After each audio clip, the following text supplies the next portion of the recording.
Saamani palaute on ollut erittäin positiivista sekä näyttelykävijöiltä että näytteille asettajilta. Tapahtuman järjestelyihin ja tarjontaan on oltu erittäin tyytyväisiä. Täällä näyttelypäällikkö Henri Honkala Pohjanmaan peltopäivässä. Työskentelen Proagria Etelä-Pohjanmaassa, joka on Pohjanmaan peltopäivän järjestäjä.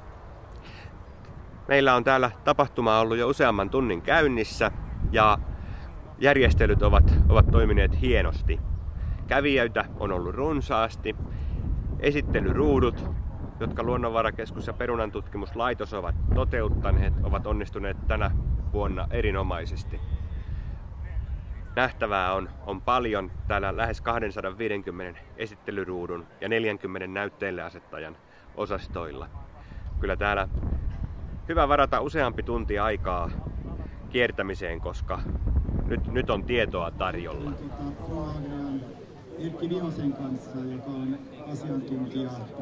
Under årets fältdagar fäster man speciell uppmärksamhet vid jordbyggnad, åkrarnas bördighet och odlarnas ekonomi.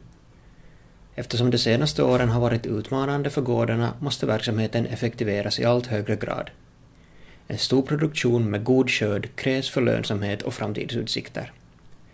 Enligt Honkala har lönsamhetskrisen påverkat hela Finlands lantbruksproduktion under några års tid redan. Och speciellt med tanke på de krav som den nya programperioden för med sig behöver odlarna all hjälp de kan få. Kävijät ovat olleet viljelijöitä ja se oli odotettavissakin, koska Pohjanmaan peltopäivä on ammattitapahtuma aktiiviviljelijöille ja kyllä näyttelykävijöitä katsoessa kohderyhmä on tavoitettu hyvin. Pohjanmaan peltopäivä järjestetään vuorovuosin Vestankvarnin peltopäivän kanssa, joka on Inkoossa.